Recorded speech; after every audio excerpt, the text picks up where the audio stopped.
አርሰናል ባለፉት ሶስት በአጠቃላይ በእንግሊዝ ፕሪምየር ሊግ እና በአውሮፓ ሻምፒዮንስ ሊግ እያሳለፋቸው ከሚገኘው ቆይታ አንጻር በግሌ እንደ አንድ ተማሪ ብንወስደው 9 ከ10 ያመጣ ቡድን ነው ማለት እንችላለን። ለዚህ በብዙ ምክንያቶች በማስረጃም ጭምር አስደግፈን የምናነሳለት ምክንያት ያለው በጣም በጣም ጥሩ ፎርም ላይ የሚገኝ ቡድን ነው። ለምን አርሰናል የገጠመው በእንግሊዝ ፕሪምየር ሊግ በምንም አይነት መልኩ ቢሆን የዋንጫ ፎርም ላይ እንኳን እነዚህ ቡድኖች ባይሆኑ በዋንጫው ፉክክር ላይ የአርሰናልን ነጥብ መጣል አጥብቀው የሚፈልጉ ሁለት ትላልቅ ከሚባሉ ቡድኖች ጋር ነው ጨዋታውን ያከናውነው። ቀደም ብሎ ከቶተናም ጋር ጨዋታውን አከናወነ። ፍጹም አሳማኝ በሆነ መርሃ ግብር ነበር ጨዋታውን 4-1 በሆነ ውጤት ያሸነፈው።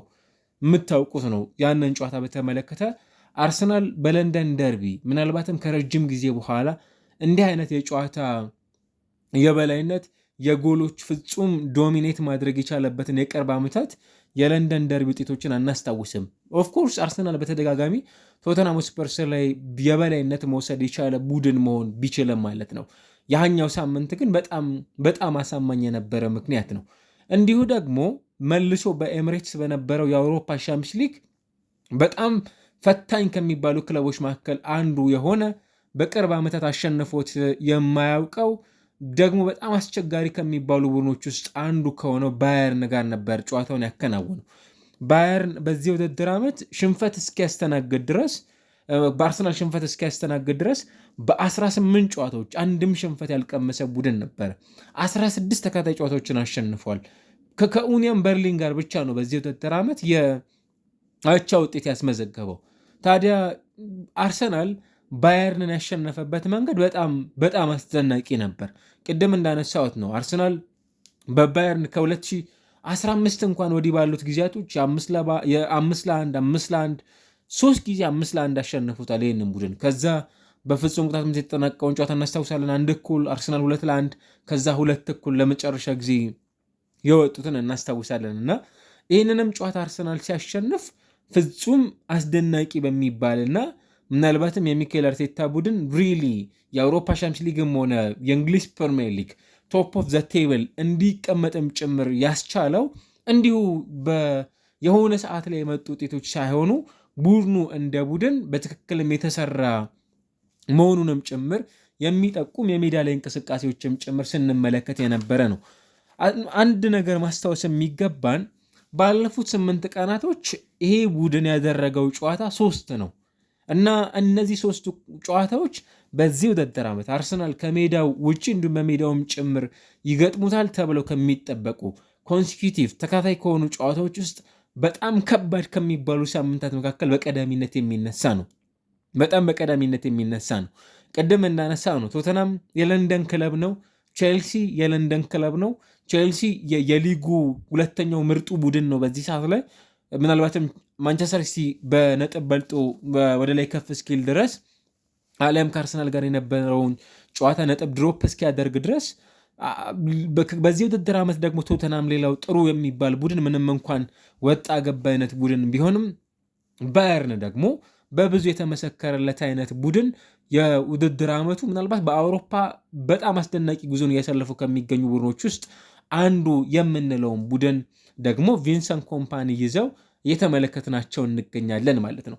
እና እንዲያውም ሚኬል አርቴታ ሳምንቱን በውጤት ደረጃ ከለካ ነው በጣም ጥሩ ነው የሚል ሀሳባቸውን አጋርተው ነበረ። የምናስታውሰው ከቼልሲ ጋር የነበረውን ጨዋታ ቡድኑ ኦፍኮርስ የሚያስማማው ነገር ከተጋጣሚያቸው አንጻር በ10 ተጫዋቾች ሁለተኛውን አጋማሽ ጨዋታውን ማሸነፍ ይችሉ ነበር፣ ይገባቸው ነበር የሚሉ ጥያቄዎች ቢነሱም ግን ቼልሲ በሲዝኑ ካስመዘገባቸው ካሳያቸው በጣም አስደናቂ ከሚባሉ የሜዳ ላይ እንቅስቃሴዎች ውስጥ በጉል የሚነሳው ምሽት ያ ነበረ። በጣም በሁሉ መስፈርቶች በጣም የተለየ ምሽት ማሳለፍ ከቻሉ የፕሪሚየር ሊጉ የኤንዞ ማሬስካ የጨዋታ ቀናቶች መካከልም ጭምር ሊጠቀስ ከሚችሉ የጨዋታ ሂደቶች ውስጥ ልናነሰው የምንችለውን የውድድር ዓመትን እያሳለፈ ይገኛል ማለት ነው እና እኔ ባለፉት 3 የፕሪሚየር ሊጉን ብሎም የአውሮፓ ሻምፒዮንስ ሊግ መርሃ ግብሮች ላይ አርሰናል ምንድን ነው ያጣው ከነጥብ ውጭ ባሻገር ማለት ነው። መነሳት የሚኖርበት ይህንን ነው። 9 ነጥቦች ቡድኑ ማግኘት ሲገባው ከ9 7ቱን አሳክቷል። አጠቃላይ ሁሉንም በነጥብ ደረጃ ከመዘናቸው። ከዛ ውጭ ምን አጥተዋል? የቡድኑ ቁልፍ የሚባለውን የተከላካይ ስፍራ ተጫዋች ማግኘት አልቻለም። ጋብርኤል ማጋሌሽ በዚህ ስብስብ ውስጥ ባለፉት 3 መርሃ ግብሮች የተመለከትነው ተጫዋች አይደለም። ኦኬ፣ ይሄ ብቻ አይደለም። በዚህኛው የለንደን ደርቢ መርሃ ግብር ለመጀመሪያ ጊዜ በአርሰናል ቡድን ውስጥ በሊግ ካፕ አይደለም ይህንን ሙከራ አሰልጣኝ ሚኬል አርቴታ ያደረጉት፣ አሊያም ደግሞ ሌሎች ተጫዋቾች በተለየ ምክንያት ሆነው አይደለም፣ ጉዳት አጋጥሟቸው በጣም ትልቅ በሚባል የሊግ መርሃ ግብር ላይ ሊያውም ቼልሲን እየገጠሙ ባለበት ሊያውም በስታንፎርድ ብሪጅ ድረስ ተጉዘው ኢንካፔንና እንዲሁ ደግሞ በጨዋታው ላይ አጣምረው ስንመለከታቸው አስተዋልን። በጣም ያስደንቃል ማለት ነው። ሂንካፔንና ሞስኬራን ለመጀመሪያ ጊዜ በጣም ትልቅ በሚባል የሊግ መርሃ ግብር ላይ አሰልጣኙ ይህንን አይነት የትልቅ ድፍረት አሊያም ሌላ አማራጭም ላይኖራቸው ይችላል። ኦፍኮርስ ቡድኑ ካለው አማራጭ አንጻር ሴንተር ባክ አድርጎ ማጫወት የሚችላቸው ተጫዋቾች አሉት በቡድኑ ውስጥ። ግን ደግሞ አሁን ካላቸው አማራጭ አንጻር 2 በሴንተር ባክነት ወደዚህ ቡድን የመጡትን ተጫዋቾች እዚህ ቦታ ላይ ለማጫወት ግዴታ ውስጥ ገብተዋል። ኢማጂን እንግዲህ ባለፈው 1 ወር አካባቢ በሚጠጋ ጊዜ ትላንትና የመጀመሪያውን ጨዋታ እስኪያከናወን ድረስ ተቀይሮ ገብቶ ማለት ነው ቪክቶር ዮኬሬሽ በስብስብ ውስጥ የለም። አምበላቸው ማርቲን ኦዴጋርድ ትላንትና ነው ተቀይሮ መግባት የቻለው። የለም ካይ ሃቨርትዝ ጉዳት ላይ ነው የሚገኘው። ከፕሪሲዝን ጀምሮ ነው እንዲያውም በጉዳት ቡድናችን መታመስ የጀመረው። 7 እና 8 የሚጠጉ በቡድን ተጫዋቾቻችን የሉም በስብስባቸውን ውስጥ ብለዋል ሚኬል አርቴታ። ሪል እኮ ነው ይሄ ነገር አይደለ? እውነት እኮ ነው። ሜዳ ውስጥ እየተመለከትናቸው ያሉ የአርሰናል ቁልፍ ተጫዋቾች በሆኑ ሳምንታት ውስጥ ሚስ የሚያደርግ ቡድን ነው። ኢቭን የቡድኑ በጣም ቁልፍ የሚባሉ ተጫዋቾችን እንደ ሊያንድሮ ትሮሳርድም ጭምር ተቀይሮ ሲወጣ የተመለከትንበት አጋጣሚ አለ። ምንም እንኳን ለዚህኛው ሳምንት ከብሬንፎርድ ጋር በሚያደርጉ ጨዋታ ላይ የሚመለስበት እድል እንዳለ ቢገለጽም ማለት ነው።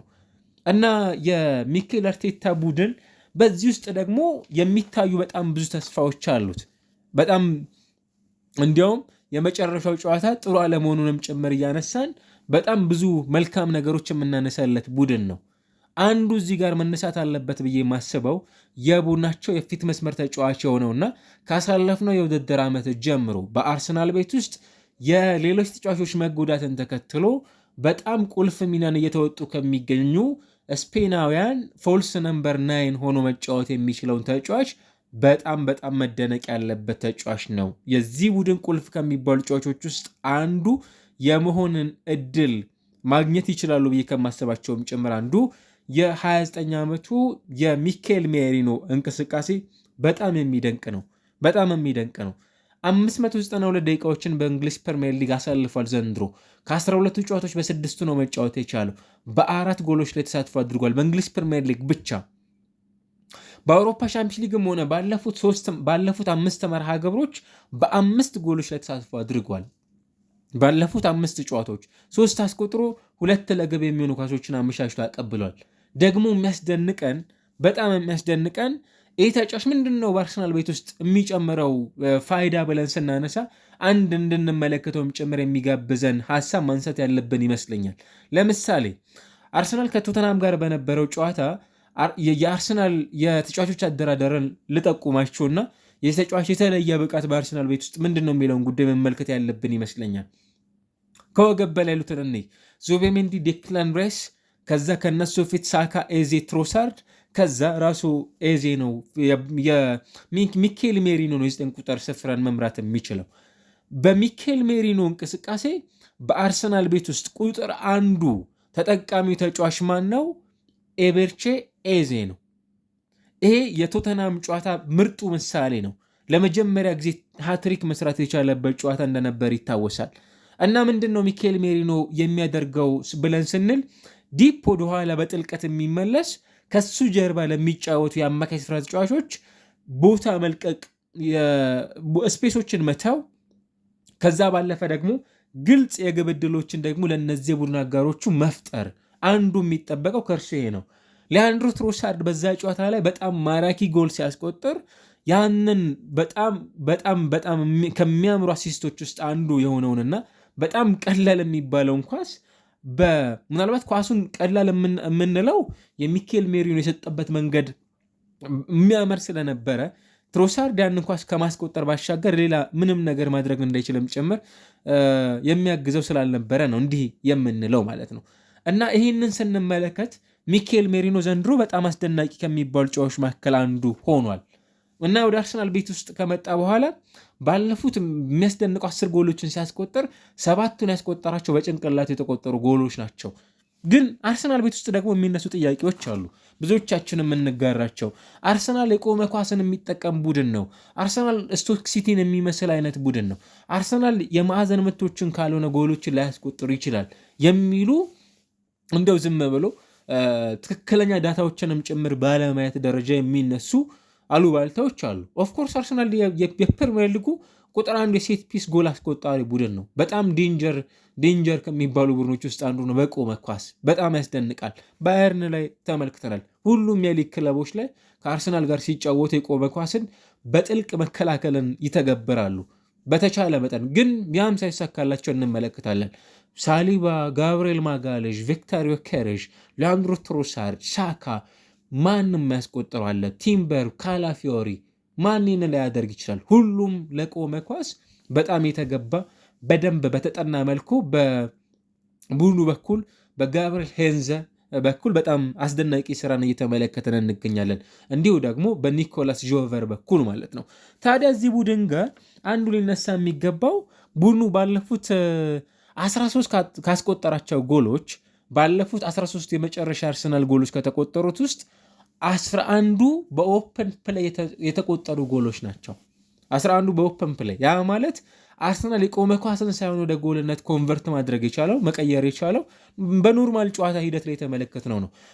እዚህ ጋር ማንሳት የምንችለው ቀደም ሲል ያነሳናቸው የባየርን ጎሎች፣ ቶተንሃም ላይ የተቆጠሩት ጎሎች፣ ኢቭን ከቼልሲም ጋር በእርግጥ ከቼልሲ ጋር የነበረውን ጨዋታ ጎል በዛ ልክ ላናነሳው እንችላለን እና ቡድኑ እንዲህ አይነት ቁጥሮችን ስንመለከት እዚህ ጋር በደንብ መነሳት አለበት። እንዲያውም አርሰናል ካለፉት 3 ጨዋታዎቹ አንጻር ሳይሆን ኢቫሉዌት መደረግ ያለበት ካለፉት 4 ጨዋታዎች አንጻር ከሆነ የምንለካው ኦፍኮርስ በሆነ መጠንም ቢሆን ነጥቡ ሊያገኘው ከሚገባው ነጥብ ዝቅ ያለ ሊሆን ይችላል። ምክንያቱም በዚህ ውድድር ዓመት ከተቆጠሩበት 3 ጎሎች በእንግሊዝ ፕሪሚየር ሊግ የሚኬል አርቴታ ቡድን አብዛኛው ለመቆጠራቸው ምክንያት የሆነው አርሰናል ቦክስ ውስጥ ኳስን የሚቀባበል ቡድን በመሆኑ ምክንያት የዛኔ ሴንተር ባኮቹ ተጋላጭ እንዲሆኑም ጭምር ምክንያት የሆነ ቡድን ስለሆነ ነው። እዚህ ጋር በደንብ መነሳት ያለበት ከሰንደርላንድ ጋር በነበረው ጨዋታ ለዚህ ትልቅ ምሳሌ መሆን የሚችል ቡድን ነው። አብዛኞቹ ለጎሎቹ መቆጠር ምክንያትም ጭምር ቡድኑ ሲሆን የተመለከትንባቸው አጋጣሚዎች ለዚህ ማሳያ ናቸው ብለን እናስባለን። የባላርድና የብሮቢ ጎሎች ማለት ነው። እና ቡድኑ አሁንም ባለበት ሁኔታ አስደናቂ ጊዜን እያሳለፈ ነው የሚገኘው። ታዲያ በዚህ ቆይታዎች ውስጥ የሚኬል ሜሪኖ አስደናቂ ብቃት በእያንዳንዱ ጨዋታ ላይ ቡድኑን በደንብ እያገዘው የሚገኝ ተጫዋች ነው። ኦፍኮርስ አንድ ተጫዋቹ በጣም ከሚያስገርሙ ንግግሮች ውስጥ በግሌ በጣም ካስደነቁኝ ውስጥ ካለፈ የውድድር ዓመት ጀምሮ በአርሰናል ቤት ውስጥ የፊት መስመር ተጫዋች ሆነው ሲያገለግሉ የነበሩ ተጫዋቾችን በአጠቃላይ እጠይቃቸው ነበረ። በተለይ ስለ ፖዚሽኒንግ የትኛው ፖዚሽን ቢዝ ይበልጥ ጎሎችን ላስቆጠር ይችላለሁ፣ ከዛ ባለፈ ስለ ታይሚንግ፣ ስለ ስፔስ፣ ተከላካዮችን ስለ ማጥቃት በተቻለ መጠን እንደዚህ አይነት ጉዳዮችን ተጫዋቾችን በመጠየቅ ደረጃ አሳልፍ ነበረ። ትክክለኛውን በቦታ በመያዝ ደረጃ ከተጫዋቾች ጋር በተደጋጋሚ ከሚቀያየራቸው ሀሳቦች መካከልም ጭምር የሚነሱ ናቸው። አሁን አንድ የምንስማማበት ነገር ይኖረናል። የአርሰናል ቁጥር 1 የፊት መስመር ተጫዋች ኦፍኮርስ ሚኬል ሜሪኖ አይደለም፣ ቪክተር ዮኬሬዥ ነው። ትልቅ ገንዘብ ወጥቶበት የመጣ ተጫዋች ነው። ከሃቨርትዝም አይደለም፣ ጋብርኤል ሄሱስም አይደለም። ግን እዚህ ጋር አንድ መነሳት የሚገባው የሚኬል ሜሪኖ ወቅታዊ ብቃት ሚኬል ሜሪኖን ወደ ተጠባባቂነት የሚያወርድ አንዳች ምክንያት ያለው አይደለም አሁን ባለበት ነባራዊ ሁኔታ። ምክንያቱም የሚኬል አርቴታ ቡድን ውስጥ እየተመለከትናቸው ከሚገኙ በጣም አስደናቂ የሚባልን የፕሪሚየር ሊግ ቆይታን እያሰለፉ ከሚገኙ ተጫዋቾች መካከል አንዱ ብለን የምናነሳው የዚህ ቡድን ቆይታ እያሰለፉ ከሚገኙት ውስጥ አንዱ የሚኬል ሜሪኖ አስደናቂ ብቃት ነው። ስቲል አርሰናል የእንግሊዝ ፕሪሚየር ሊግ ፌቨራይቱ ቡድን ነው። አሁንም ባለበት ሁኔታ በእንግሊዝ ፕሪሚየር ሊግ በተሻለ መልኩ የእንግሊዝ ፕሪሚየር ሊግን የማሸነፍ ከፍተኛ ስኬት ካላቸው አሊያም ከፍተኛ ቁጥር ካላቸው ቡድኖች ውስጥ በቀዳሚነት ሊነሳ የሚችል ልናነሳቸው ሜንሽን ልናደርጋቸው ከሚገቡ ቡድኖች ውስጥ አንዱ ነው። መደነቅ አለበት። እያንዳንዱ ሳምንት በመጣ ቁጥር ሚኬል አርቴታ የመጀመሪያ ስታርቲንግ ላይናፖቻቸውን ይዘው መግባት ቢፈልጉም ግን አስገዳጅ ቅያሪዎችና ጉዳቶች ይህንን መተግበር እንዳይችሉም ጭምር ሲያስገድዳቸው እየተመለከተን እንገኛለን። በዚህ ውድድር ዓመት በፕሪሚየር ሊጉ ጉዳት ሳያስተናግድ ቡድናቸው እስካሁን ድረስ በሚያደርጋቸው የፕሪሚየር ሊግ መርሃ ግብሮች እየተጠቀመ የሚገኘው ዳቪድ ራያን ነው። ከዛ ብራይሰን እንደው ተጠቅሞታል ለረጅም ደቂቃ። ዙቢሜንዲን በተመሳይ እንደዛ ሲጠቀሙበት ከተመለከትናቸው ተጫዋቾች መካከልም ጭምር የሚነሳ ነው።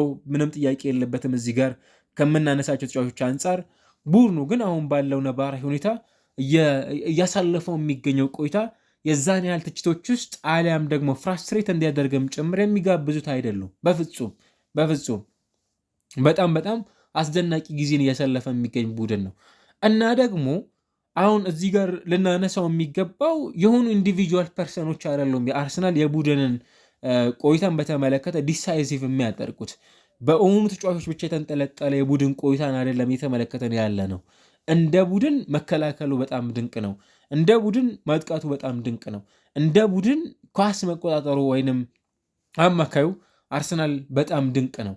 ይሄኛው ቆይታው ብዙ ነገሮቹ ለታይትል ኮንቴንደርነትም ጭምር እንዲታጭ በትክክል የሚረዳውና የሚያግዘው መሆኑንም ጭምር የምንመለከትበትን አይነት የቡድን ቆይታን እንድና እያደረገን የሚገኝ ቡድን ነው ማለት ነው። ይሄኛውን ቡድን በዚህ ሲዝን እየተመለከትን ነው እንግዲህ የምንገኘው። የሚኬል አርቴታ ቡድን ቀጣይ ከመጣባቸው ጨዋታዎች አንጻር እንዲሁም ከፊት ለፊቱ የሚገጥማቸው ቡድኖች በጣም ቀላሎች ናቸው። ብሬንፎርድን ያስተናግዳል በቀጣይ መርሃ ግብሩ፣ ከዛ ከአስቶን ቪላ ጋር፣ ከዛ ወልቭስ፣ ከዛ ኤቨርተን፣ ከዛ ብራይተን ኤንድ ሆቭ አልቢዮን እንዲሁ ደግሞ በተመሳሳይ ከአስቶን ቪላ ጋር የሚያደርጋቸው ጨዋታዎች ይጠብቁታል። ይሄውን ቡድን በተመለከተ ማለት ነው። ስለዚህ ቀጣዮቹ መርሃ ግብሮች እስካሁን ድረስ ከመጣቸው መርሃ ግብሮች በጣም የተሻሉ ናቸው። በጣም የተሻሉ መርሃ ግብሮችን የማከናወን እድል ያለው ቡድን ነው እና የ5 ነጥቦች ልዩነት አለ አሁን ላይ በአርሰናል እና በተከታዩ ማንቸስተር ሲቲ መካከል ያለው የነጥብ ልዩነት ግን ደግሞ 5 ነጥብ መሆኑ ምንም እንኳን የሁለት ጨዋታዎች እድሜ ብቻ ቢሆንም ግን ደግሞ እዚህ ጋር ጥያቄዎች መነሳት አለበት። ከአርሰናል ጋር በዋንጫ ፉክክር ላይ ሊሆኑ የሚችሉ ቡድኖች እነማን ናቸው ብለን ስንል ልናነሳቸው የምንችለው ማንቸስተር ሲቲን እና ቼልሲን ነው። ልናነሳቸው የምንችለውን ነው እያልኩ የምገኘው። የሲቲን ብቃት ተመልከቱት። ሲቲ ሊድስን እስከሚያሸነፍ ድረስ ኢቨን ሊድስን እኮ ሲቲ ማሸነፍ አልነበረበትም። 2-0 ሲመራ ቆይቶ በመጀመሪያው አጋማሽ እነዛን ሁሉ ሙከራዎችን ካከናወነ በኋላ ሁለተኛው አጋማሽ በጣም ደካማ ነበር። ከ2-0 ወደ 2 እኩል መጥተው ነበር ኒሜቻ እና ካልቨርት ሌውን ያስቆጠሯቸው ጎሎች። ሲቲ በመጨረሻም ያቺ የፊል ፎደን ምናልባት አስደናቂ ብቃት ተታክሎበት ጎል ማስቆጠር ባይችል ኖሮ ቡድኑ በዛ ጨዋታ ላይ ውጤት ይዞ ላይወጣ ይችል ነበር። ከዛ በፊት የነበሩትን 2 ተከታይ መርሃ ግብሮች በኒውካስል ዩናይትድ እና በባየር ሌቨርኩሰን ሽንፈትን ያስተናገደ ቡድን ነበረ። ስለዚህ የወጥነት ጥያቄ የሚነሳበት ቡድን ነው። ግልጽ ነው እዚህ ጋር ልናነሳው የሚገባው ጉዳይ። ይልቁኑ ቼልሲን በተመለከተ ባርሴሎናን አሸንፎን የመጣው በርንሊን፣ ከዛ ወልቭሰን፣ ከዛ ከካራባ ጋር በቻምፒየንስ ሊግ ያቻ ውጤት ነበረው። ቶተናምን አሸንፈዋል፣ ወልቭስን አሸንፈዋል። ለመጨረሻ ጊዜ ቼልሲ ሽንፈትን ያስተናገደው ኦክቶበር 25 በሰንደርላንድ 2-1 በሆነ ውጤት የነበረውን ጨዋታን ነው። አርሰናል ከተጋጣሚዎቹ አንጻር በወቅታዊ ብቃት የተሻለ ነጥቦችን እየሰበሰቡ ከሚገኙ ቡድኖች ውስጥ አንዱ ነው ማለት እንችላለን እና ቡድን ውስጥ የሆኑ ተጫዋቾች የተለየ ሲዝንን እያሳለፉ ነው የሚገኙት በጣም በጥራት ደረጃ እና እኔ ያለፉት ጨዋታዎቹ የዛን ያህል የሚያስተቹ አይደሉም። በጣም ኦቨር ሬትድ ኦቨር ፐርፎርሚንግ ከምንላቸው ቡድኖች ውስጥ አንዱ የምንለውን ስብስብ የምንለውን ቡድን ያለፉትን ነጥቦች ሰብስበው ወጥቷልና እንዲህ አይነት ቡድን ነው በግሌ እየታየኝ የሚገኘው አርሰናልን በተመለከተ። ለፔጁ አዲስ የሆናችሁ ላይክ፣ ሰብስክራይብ፣ ሼር እንድታደርጉ ግን በአክብሮት እጋብዛለሁ። አቤል ሻንቆ ነበርኩኝ። አመሰግናለሁ። መልካም ቀን